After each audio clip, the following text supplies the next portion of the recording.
श्रोते हो नमस्कार. दीपक रेगे कथाकथन चॅनलवर तुम्ही ऐकताय रामचंद्र नलावडे लिखित झुंबड ही कादंबरी आणि आज भाग 6वा. आज 20 तारीख होती. आज ग्रामपंचायतीची ग्रामसभा. ग्रामसभा असल्यानं कल्पनाला आज पुष्कळ काम करावं लागणार होतं. सकाळची आन्हिका उरकून ती लगबगीनं ग्रामपंचायत कार्यालयाच्या दिशेनं रस्ता तुडवत होती. रस्त्यानं जाणारी येणारी माणसं तिला मॅडम म्हणून साद घालत. त्यांची हाक ऐकून कल्पना गालात गोड हसायची आणि नाकासमोर बघत ग्रामपंचायतीच्या दिशेनं पावलं टाकायची. काही महिला डोक्यावर हंडे घेऊन बोरिंगवर पाण्याला जात होत्या. डोक्यावर हारा घेऊन काही जणी झाडाखाली पडलेला पातेरा गोळा करण्यासाठी जात होत्या. गोठ्यात गुरं हंबरत होती. गवळी गुरांच्या दावणी गोठ्यात सोडत होते. दालगी रिकामी झाली होती. कोंबड्या पिलांना घेऊन उकिरड्यात किडामुंगी टोचून खात होत्या. झाडांना कंठ फुटला होता. सूर्याची कोवळी किरणं कौलारू घरावर पसरलेली होती. गणपतीच्या देवळात माणसं दर्शनासाठी जात होती. देवळातल्या घंटेचा आवाज दूरवर ऐकू जात होता. सकाळच्या कोवळ्या उन्हात आभाळ अगदी प्रसन्न दिसत होतं. कल्पना चंपाच्या घराजवळ आली तेव्हा ती तिच्या छोट्या मुलीला कडेवर घेऊन कोवळ्या उन्हात उभी होती. कल्पनाची चौकशी करत चंपा तिला म्हणाली, मॅडम आज लय गडबड आहे वाटतं. हो, आज ग्रामसभा आहे ना, त्याची थोडी गडबड आहे. बरं, तुम्ही पिंटेच्या पायांना रोज मालिश करताय ना?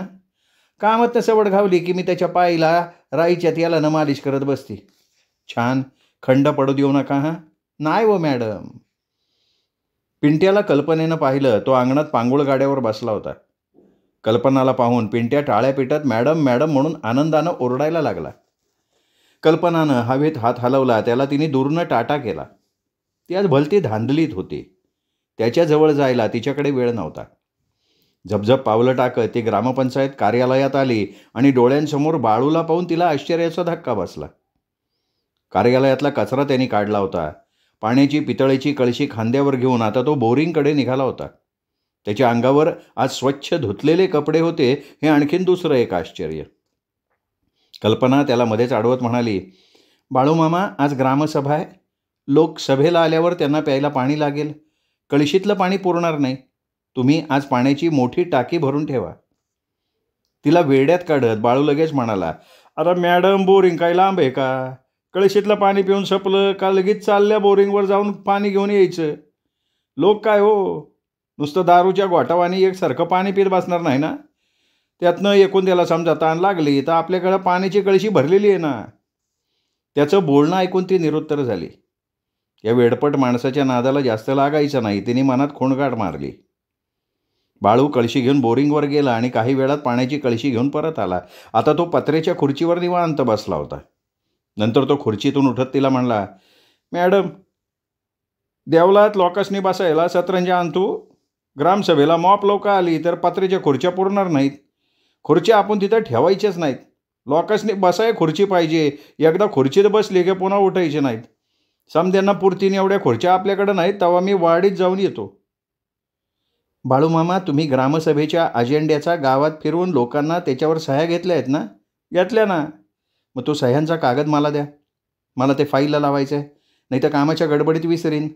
अरेच्या, तो लोकांनी सैन केलेला कागद तुम्हाला द्यायला मी विसरून गेलो. आजकाल मला ना कसली याद म्हणून राहत नाही बघा. माझे एकट्याच्या अंगावर 1760 काम हो. लोकांनी सह्या केलेला कागद बाळूनं त्याच्या शर्टाच्या वरच्या खिशात घडी करून ठेवला होता. त्यांनी तो कागद शर्टाच्या खिशातनं अलगद काढून कल्पनाच्या समोर टेबलवर ठेवला. त्या कागदाला घड्या पडल्या होत्या. त्याला मातीचे डाग लागले होते. त्या कागदाची अगदी वाईट अवस्था झाली होती. कल्पना नाराजीच्या सुरात त्याला म्हणाली, बाळू मामा, अहो सरकारी कागद आहे हा. फार महत्त्वाचा असतो तो.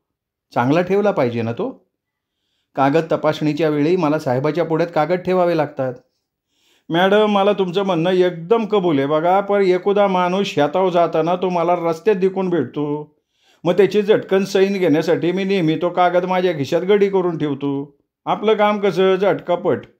कोण मला बोललं का आपली खोपडी सनकती बघा. मग तो मोठा बॅलिस्टर का असना, आपल्याला नाही त्याची परवा. बाळू अवलिया होता. ती ग्रामपंचायतीत हजर झाल्यापासून त्याला ओळखत होती. त्याच्याकडे कुठल्याही प्रश्नाचं उत्तर तयार असतं हे आता तिला ठाऊक झालेलं होतं. ती पुढे त्याला काही बोलली नाही. बाळू सतरंजी आणण्यासाठी बाहेर पडला, निघून गेला. वेळ भरभर जात होता. कल्पना झपाटल्यासारखी काम करत होती. तिला आता वेळेचं भान उरलं नव्हतं. तिचं लक्ष सहज तिच्या मनगटावरच्या घड्याळाकडे गेलं. सकाळचे 11:03 आणि 5 सेकंद झाले होते. कल्पना मनात थोडी दचकली. ग्रामसभेसाठी अजून कुणीही ग्रामपंचायत कार्यालयात आलेलं नव्हतं. सरपंच, उपसरपंच आणि ग्रामपंचायतीचे सदस्यसुद्धा अजून आलेले नव्हते. तिच्या मनात बाळूविषयी शंका यायला लागली. त्यांनी ग्रामसभेचा अजेंडा समजा फिरवला नसेल तर लोकांना कसं कळणार की आज देवळात ग्रामसभा आहे म्हणून? मनातनं ती थोडी धास्तावून गेली होती. पण बाळूसुद्धा ग्रामपंचायतीचा एक जबाबदार नोकर होता. तो एवढी लबाडी आपल्याजवळ करू शकणार नाही असंही तिला वाटत होतं. ती विचार करत असताना बाळू सतरंज्यांचा बेंडा घेऊन आला. त्याला चालत आल्यामुळे धाप लागली होती. छातीत श्वास भरून तो तिला म्हणाला, मॅडम, आता लगे लोकांसनी बसायला देवळात सतरंजा टाकतो. कोण येईल तो बसन त्याच्यावर. कल्पना मनातली भीती त्याच्यापुढे उघड करत म्हणाली, पण बाळूमामा, ग्रामस्थ अजून आले कसे नाहीत? आपण त्यांना ग्रामसभा 11 वाजता आहे हे लेखी कळवलं होतं. आता 11 वाजून गेले. बाळू गालात छदमी हसत तिला म्हणाला, मॅडम, एक एक गोष्ट तुम्हाला ठावा व्हायला आणखीन थोडा वेळ जाईन. तुम्ही अजून नवीन आहो बघा. या गावंड्या गावातल्या लोकांचं हे नेहमीच आहे. अहो, या गावात बामण लगीन सुधी कधी मुहूर्तावर लावत नाही. एकच्या मुहूर्त असलं तर 2 वाजता लगीन लावते. हे पहिल्यापासून असंच चाललंय बघा. जिथं सरपंच आणि उपसरपंच टायमावर मिटिंगला येत नाही तिथं लोक कशी येतील? आधी ती घरातली समधी कामं आवरतील, मग आंघोळ्या करून दशमी करतील, गुरवासरू बघतील आणि मग डुलत डुलत इकडं येतील. मग त्यासनी हिता आल्यावर किती का वाजना, काय बी फरक नाही. आज पावत या पंचायतीत अशाच मिटिंगा आणि ग्रामसभा झाल्या बघा. कुणाला बी त्याच्यात रस वाटत नाही हो. ग्रामसभा सुरू झाली ना का तालुक्याच्या फौजदारावानी एक एक बोलल. गावाचा एकच गेला झक मारत. ती माणसं या ठिकाणी एकमेकांची उनी दुनी काढत बसतात. एक सांगतो तुम्हाला, आपण कधी त्यांच्यामध्ये पडायचं नाही. ग्रामसभेत ठरलेलं हे लोक समजा तालुक्याला आमदार, सभापती यांच्या कानावर जाऊन घालतात. या गावात आमदाराच्या जवळची काही माणसं आहेत. एका पक्षातली माणसं एकाच कामावर चर्चा करू लागल्यावर दुसऱ्या पक्षातली माणसं त्याला लगे खो घालतात. कुणीकडनं तरी या गावचा विकास होऊ नये असा दुसरा पक्ष विचार करतो. गावचा विकास नाही का होईना, आपण गप राहायचं, मधी कधी तोंड उघडायचं नाही. मरुदे रांडाच्या ना एकमेकाची डोसकी फोडत. आपण फक्त त्यांची मजा बघायची. कल्पना त्याचं बोलणं ऐकून सुन्न झाली. तिच्या उत्साहावर अक्षरशः पाणी पडलं होतं. बाळू बोलत होता ते खरं होतं याची प्रचिती तिला हळूहळू येत होती. गावात कोण कसा आहे याची इत्थंभूत माहिती बाळूला होती. त्यामुळे तो माणूस समजून घ्यायला तिला मदत करत होता. कल्पना बाळूला म्हणाली, तुम्ही देवळात जाऊन बसायला सतरंजा टाका आणि मग या इकडे. जी मॅडम. बाळू सतरंजा डोक्यावर घेऊन देवळाच्या दिशेनं निघून गेला. त्याला शोधत सुंदरी म्हातारी आत आली आणि कल्पनाला तिने तावातावानं विचारलं, तो बाळू शिपाई हाय कुठं? वाईस मला दावा त्याला. मी त्याची आता चांगली दिंडका काढणार आहे. आता ही काय भानगड आहे म्हणून कल्पना सुंदरी म्हातारीकडे भांबावलेल्या नजरेनं बघू लागली. तिने तिला खालच्या आवाजात विचारलं, आजी, त्यांनी तुमचं काय केलंय? गो माझी बाय, त्यानं काय नाही केलं हे विचार मला तू. सुंदरी फणकाऱ्यानं म्हणाली, त्यांनी तुमच्याकडनं पैसे घेतलेत का? नाही बा. मग? अहो, त्याने माझ्या घरातली सतरंजी माना न विचारता आणली. इतक्यात बाळू देवळातली कामगिरी आटोपून ग्रामपंचायत कार्यालयात आला. सुंदरी म्हातारीला डोळ्यांसमोर बघून त्यांनी तिला दामात घेत विचारलं, ए सुंदरे, तुझं पंचायतीत काम काय? आज ग्रामसभा आहे, चल चालू पड. वस्साडी पडली तुझ्या होती मुडद्या. माझ्या घरातली सतरंजी उचलून आणली आणि मला चालू पड म्हणतोय. तुला अशी सोडणार नाही म्या. ए म्हातारे, तोंड सांभाळून बोलायचा. तू तुझ्या म्हाताऱ्याला आधी घरात जाऊन विचार आणि मग तू हिथं येऊन तोंड वर करून बोल. तुझ्या म्हाताऱ्याने स्वतःच्या हाताने मला सतरंजी काढून दिलं. पंचायतीला काय भीक नाही लागली. ने तुझी सतरंजी. पुनिंदा तुकांच्या कामाला हापिसात पाय ठेव, मग मी हाय आणि तू आहे. मग तुझा तो माग गुराचा वाडा पावसानं पडला तेव्हा नुकसानी झाली म्हणून पंचायतीत रडत रडत आली होती ना? विसरून गेली काय समज? बाळूनं मोठा आवाज करून तिची भंबेरी उडवून टाकली. सुंदरी म्हातारीला आता तोंडात मारल्यासारखं वाटायला लागलं. ती मनात खजील झाली. पुढे काहीही न बोलता ती कमरेत वाकत कार्यालयाच्या बाहेर पडली. घराच्या दिशेनं चालायला लागली. बाळू दम टाकत पत्र्याच्या खुर्चीत बसला. इतक्यात गावचे सरपंच बापू घाईघाईनं आत आले आणि त्यांच्या खुर्चीत बसत थोड्या गुस्स्यात म्हणाले, "च्या मायला अजून कोणाचा कसा पत्त्या नाही हा? मला वाटलं मलाच उशीर झाला काय. घाईघाईनं दशमी केली, कापडा अंगात घालून रस्त्याला लागलो.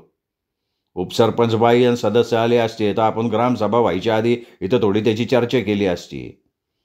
काय तिथं एकदम तोंड घशी पाडायची पाली येते. कोणाला काळजी नाही, मी एकटा तरी काय करणार." "बापू, ती खालच्या वाडीची शेवंत शिगवण सदस्यबाई मला सकाळी रस्त्यात भेटली होती. तिने मला सांगितलं का आज तिला ग्रामसभेला येता येणार नाही म्हणून.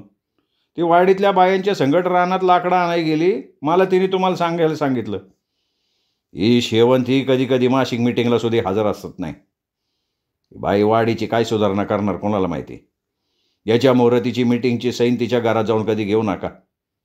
3 मिटिंगला ती गैरहजर राहिली, आपोआप तिचं सदस्यत्व रद्द होऊन जाते.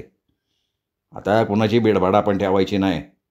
एक तर या बायका ठराडाने पंचायतमधलं त्यासनी का ठोकळत नाही. सैन कर मानल्यावर लगे कांच्या बे कागदा वांगटा उठवतात. या बायका पंचायतीत असून फायदा काय?" "बापू, मला सांगा, तुम्ही असं किती जणांचं सदस्यत्व रद्द करणार? रांडाच्या तुला काय म्हणायचे ते सांग की." "अहो, असं तुम्ही केलं तर पंचायतीचे सगळे मेंबर घरात बसतील. पुन्हा आपल्याला पंचायतीची विलक्षण घ्यायला लागन. मग तुम्ही लोकांनी काय सांगान? जरा सबुरीनं घ्या.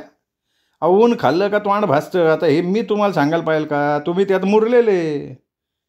"रांडाच्या खरं आहे तुझं म्हणणं. राजकारण शिरला असता तर या महाराष्ट्र राज्याचा तू मुख्यमंत्री बनला असता. कुठलं तेवढं नशीब माझं. मी आपला जांभूळगाव पंचायतीचा शिपाई आहे ते बरं आहे बघा. मोठं सापण नाही बघत आपण." बापू ग्रामसभेबाबत कल्पनाबरोबर कामाची चर्चा करत होते. तिला काही सूचना देत होते. इतक्यात तोंडावरचा घाम पुसत शंकर चांदिवडे सदस्य आत आला. आवंडा गिळून तो बापूंना आदबीनं "नमस्कार बापू" असं म्हणाला. त्याला डोळ्यांसमोर बघताच बापूचं पित्त खवळलं. ते रागानं त्याला म्हणाले, "शंकरे, हे काय तुझी येण्याची येळ झाली? ग्रामसभा 11ला आहे म्हणून तुला लेखी कालावा केला होता. ते काय आम्हाला काय काम नाही म्हणून? रे मीटिंगला भत्ता मिळाला नाही म्हणून तक्रार करतो की." "अहो बापू, गुरं वासरं बघी पावत उशीर झाला.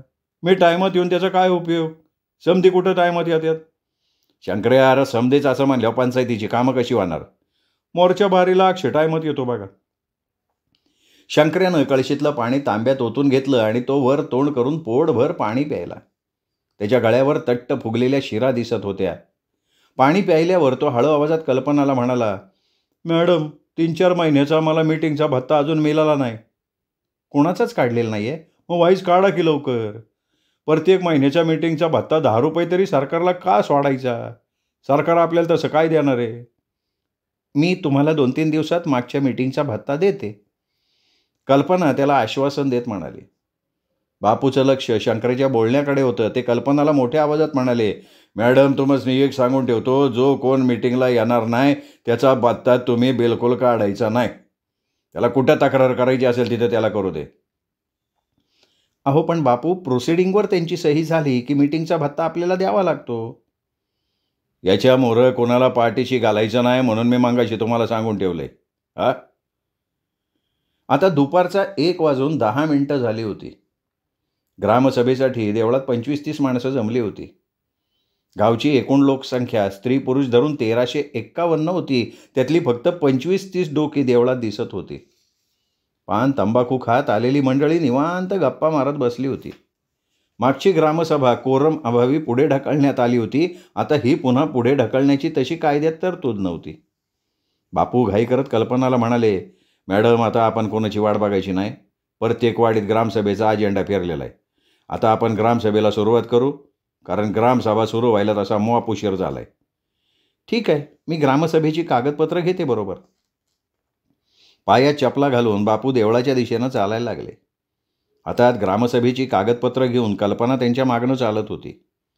बापूंनी आधी गणपतीचं दर्शन घेतलं, देवाला मनोभावे नमस्कार केला आणि बैठकीत येऊन बसलेल्या लोकांना उद्देशून ते "रामराम मंडळी" असं मोठ्यानं म्हणाले. त्या बैठकीतून "रामराम" असा एकच आवाज ऐकू आला. कल्पना बापूंच्या समोर थोडं अंतर राखून फायली पुढ्यात घेऊन बसली.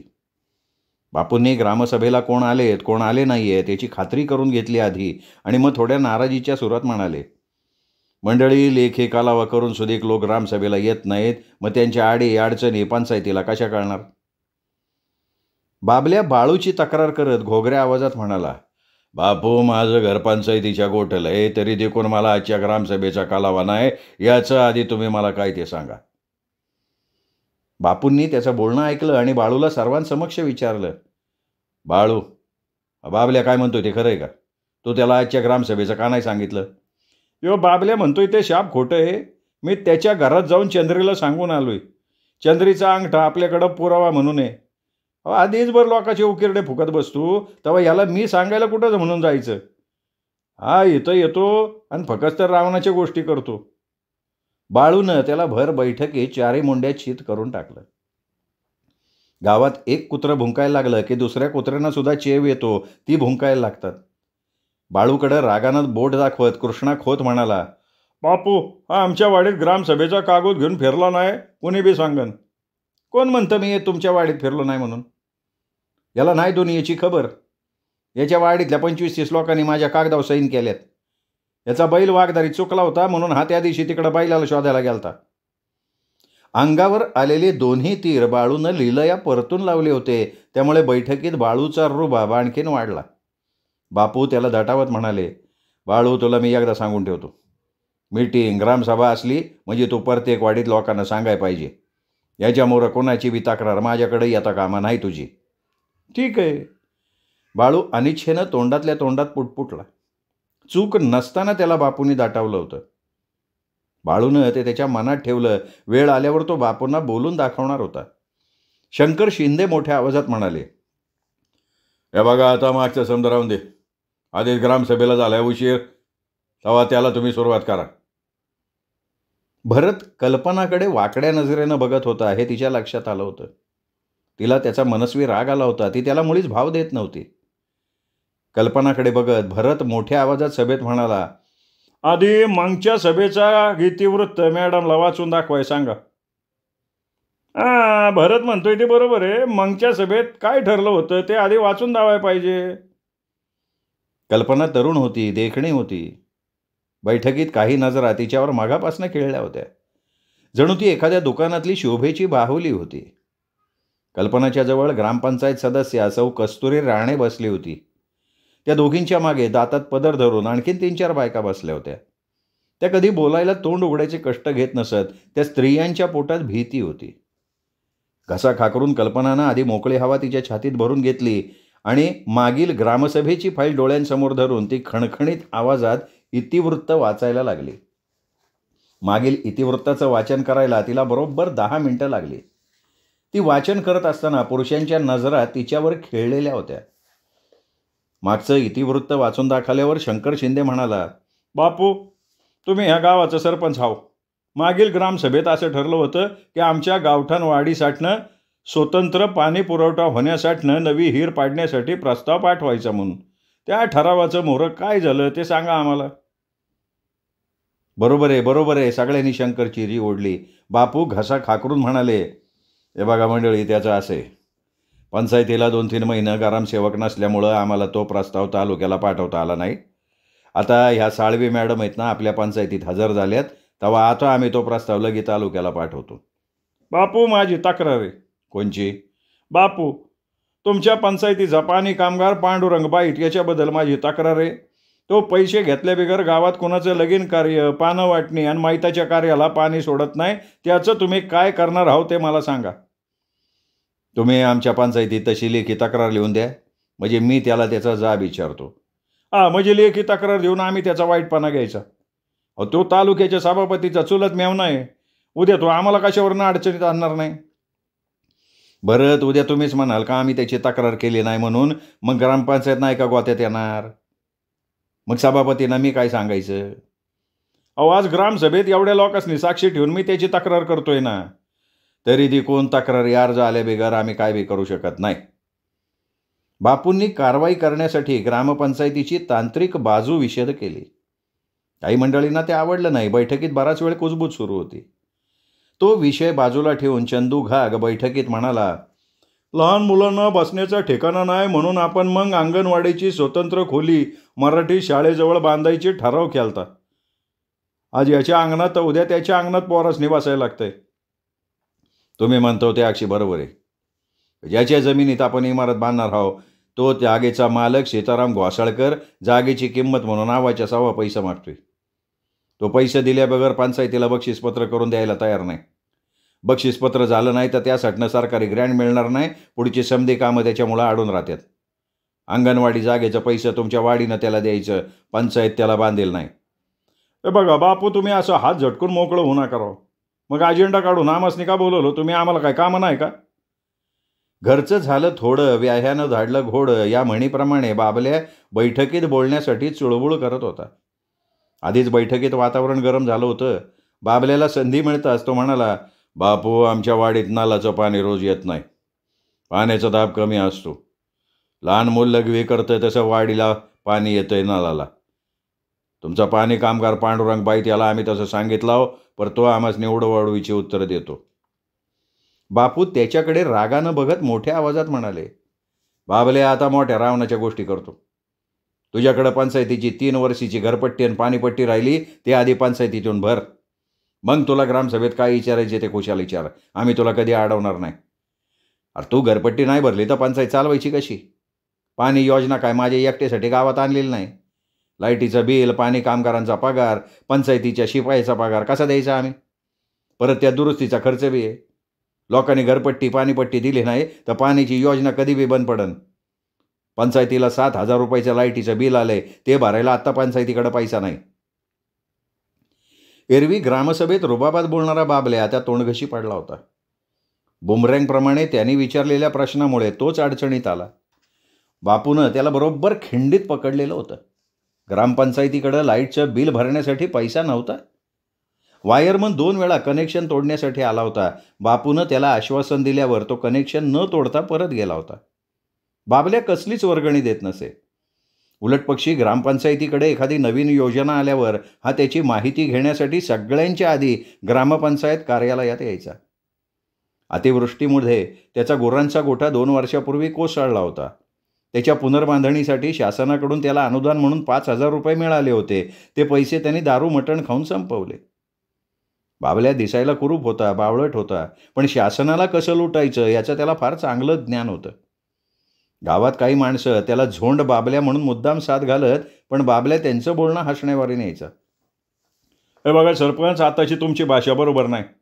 माझ्यासारखा एखादा माणूस नियमित पाणीपट्टी घरपट्टी भरतो, त्याला त्याचा त्रास नाही का होणार?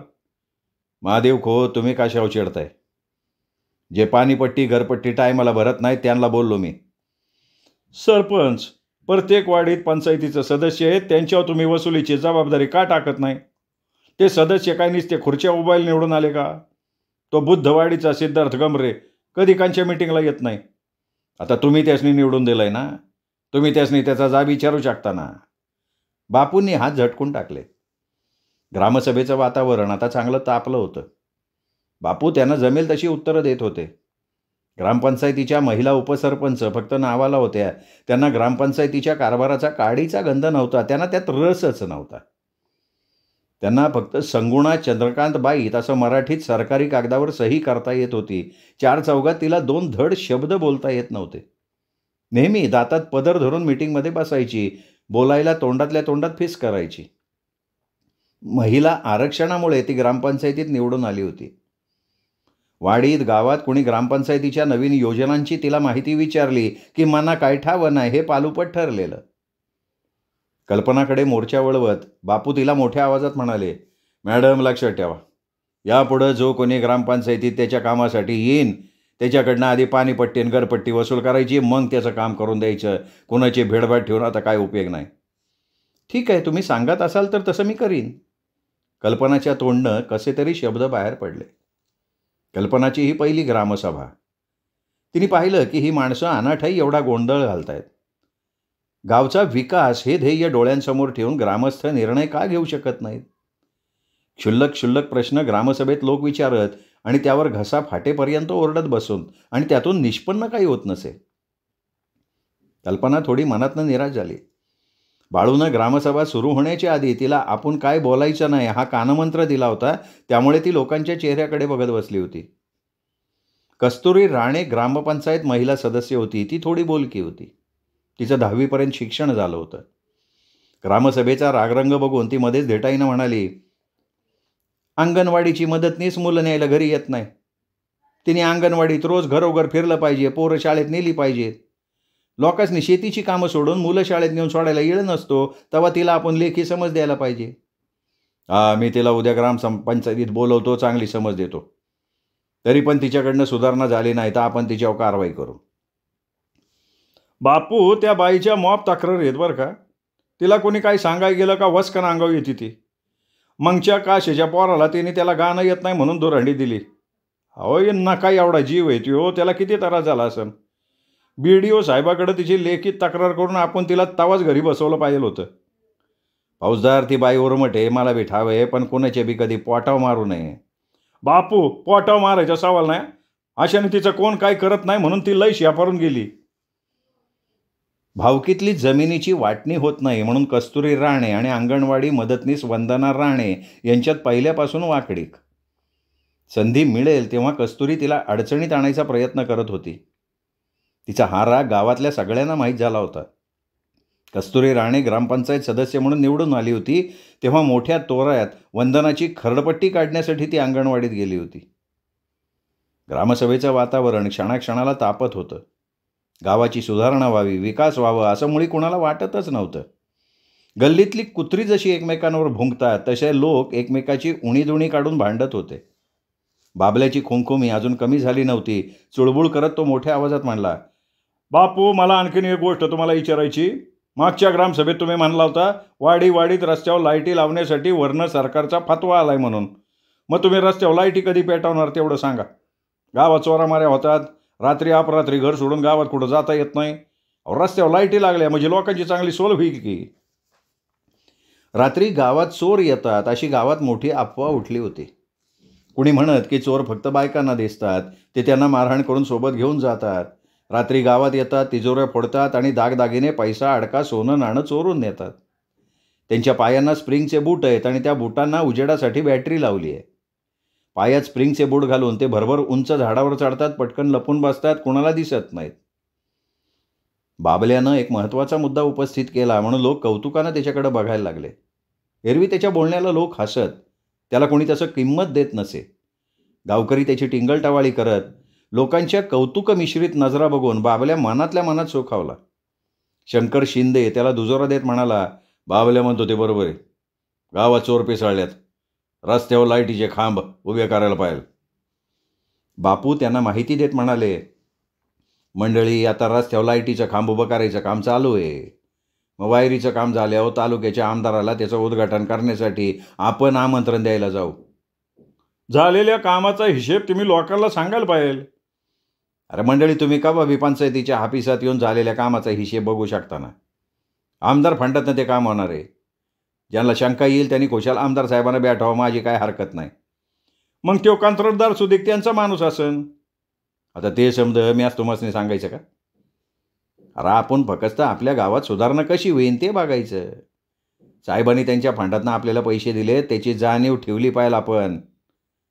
साहेबाच्या कामात आपण नाक नाही खोपसायचं, नाही तर पुनिंदा ते आपल्याला दारात उभं करणार नाहीत. जगन्नाथराव भोसले तालुक्याचे तरुण तडफदार आमदार. ते तालुक्यात दुसऱ्यांदा निवडून आले होते. आमदार निधीतनं विकासाच्या कामाला ते निधी गावागावात पुरवत, पण त्या कामाचा ठेका ते त्यांच्या मर्जीतल्या ठेकेदारांना देत. त्यामुळे तालुक्यात जे जुने अनुभवी ठेकेदार होते त्यांच्यावर गंडांतर आलेलं होतं. आमदारांचं नाव कानावर पडताच लोक घाबरून गप्प बसत. त्यांच्यापुढे तोंड उघडून बोलायची छाती होत नसे कोणाची. BDO, प्रांत, मामलेदार, कलेक्टर आणि CO साहेब यांना ते आरेतुरे करत. बिचारे साहेब लोक एरवी कर्मचाऱ्यांना देमाय धरणी ठाय करून सोडणारे आमदारांच्या समोर गोंडा घोळत आमदार साहेब ओरडून बोलले की त्यांचा चेहरा काळा ठिक्कर पडे. तालुक्यात आमदारांचा मोठा दरारा. त्यांना भेटायला गेल्यावर आधी त्यांच्या पायांवर मस्तक ठेवावं लागत होतं. जो कोणी तसं करणार नाही मग त्याची खैर नाही. मग तो 80 वर्षाचा जख्ख म्हातारा का असेना, आमदारांना त्याची पर्वा नसायची. संपूर्ण तालुक्यात त्यांचा समांतर कायदा चालायचा. आमदारकीतनं त्यांनी बरीच माया गोळा केली होती आणि बापू त्यांच्या मर्जीतले. बापूंचं त्यांनी बरंच कोट कल्याण केलं होतं. प्रत्येक आठवड्यात बापू त्यांना भेटायला जात. अधिवेशन असेल तेव्हा त्यांना भेटायला मुंबईला जात आणि मनोरा या आमदार निवासात त्यांची चिठ्ठी घेऊन आरामात राहत. कल्पना मांडीवर रजिस्टर ठेवून ग्रामसभेचं प्रोसिडिंग भरभर लिहून घेत होती. पाण्याचा प्रश्न विचारण्याचं नाव, तो राहत असलेली वाडी, तसंच सरपंच बापूंनी त्याला दिलेलं उत्तर, बारीक सारीक माहिती लिहून घेत होती. कल्पना नवीन होती. ग्रामसभेत तिच्याबद्दल कोणी तक्रार केली नव्हती. ती गावात राहून नेहमी ग्रामपंचायत कार्यालय उघडं ठेवतं म्हणून लोकांची तिच्यावर मर्जी होती. ग्रामपंचायतीचं खरं स्वरूप पाहिल्यानंतर ती मनातनं थोडी उदास झाली, कारण रस्त्यावर क्षुल्लक कारणावरून भांडणारी माणसं आणि ग्रामसभेत मोठमोठ्यानं बोलणारी माणसं यांच्यामध्ये तसं पाहिलं तर फारसा फरक दिसत नव्हता, असं तिला वाटायला लागलं. रस्त्यावरचं भांडण हे तात्पुरत्या स्वरूपाचं असतं, तसं ग्रामसभेतलं भांडण नसतं. ग्रामसभेतली भांडणं कधी संपत नाहीत, फक्त त्याला शासनाचं अधिष्ठान असतं.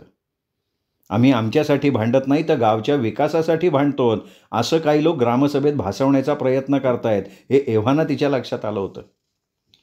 कल्पनाच्या घशाला कोरड पडली होती.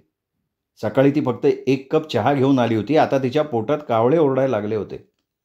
ग्रामसभेला आलेली सगळी माणसं जेवून आली होती. तिने तांब्यात कळशीतलं पाणी घेतलं, घसा ओला केला, पुन्हा प्रोसिडिंग लायला लागली. कस्तुरी राणे तिच्याजवळ बसली होती. तिचं सुंदर मोत्याच्या दाण्यासारखं अक्षर बघून क्षणभर तिचा हेवा वाटला तिला. बाळूनं दाढेखाली तंबाखूची गोळी ठेवली होती. कावळ्याप्रमाणे इकडे तिकडे बघत तो बैठकीत बसला होता. सूर्य आता पश्चिमेला झुकला. उन्हाची काहिली कमी झाली. कळकीच्या बेटातनं वारा वाहू लागल्यावर कोणीतरी शीळ घुमवल्याप्रमाणे त्यातनं आवाज निघायला लागला. ग्रामसभेत घसा फोडून मंडळी दमली होती. आता त्यांना घरी जायचे वेध लागले होते. कोणाला गुरं सोडायची होती, तर काही जणांना जळणासाठी लाकडं फोडायची होती, तर काहींना दारू ढोसायला जायचं होतं. शंकर शिंदे बापूंना म्हणाला, बापू आता चर्चा मॉप झाली, आवर्त घ्या, सांजावले, घरी जाऊन आणि गुरं वासरं बघायला पाहिजे. बापूंना सुद्धा तेच हवं होतं. ग्रामसभा पुढे सुरू ठेवायची त्यांची अजिबात इच्छा नव्हती. दीर्घ निश्वास टाकून बापू क्षणाचा विलंब न लावता उठून उभे राहिले आणि घसा खाकरून मोठ्या आवाजात म्हणाले, मंडळींनो, सकाळपासून आपण मॉप विषयावर चर्चा केली. तुमच्या अडचणी पंचायतीला समजून आल्या, त्यामुळं आम्हाला काम करायला दिशा मिळाली. गावचा विकास करणं आमचं एकमेव ध्येय. त्यात तुमच्या सगळ्यांची मदत मिळते, हे आमच्यासाठीनं भाग्याची गोष्ट. ग्रामसभेत जी जी कामं आता करायची ठरली ती सगळी कामं आम्ही पूर्ण करू, एवढं आज तुम्हाला आश्वासन देतो आणि आजची ग्रामसभा संपली असं जाहीर करतो. बापू असं म्हणाले. दीर्घ श्वास घेत थांबले. काही वेळातच भरलेलं देऊळ रिकामं झालं. बाळूनं सतरंज्या गोळा केल्या आणि तो वाडीत सतरंज्या देण्यासाठी गेला. कल्पनानं हातातले कागदपत्र गोदरीच्या कपाटात ठेवले, त्याला कुलूप लावलं आणि दरवाज्याला कुलूप लावून ती दमून भागून रस्त्यावरनं चालायला लागली. श्रोते हो, हा होता भाग 6वा. भाग 7वा उद्या. तोपर्यंत नमस्कार.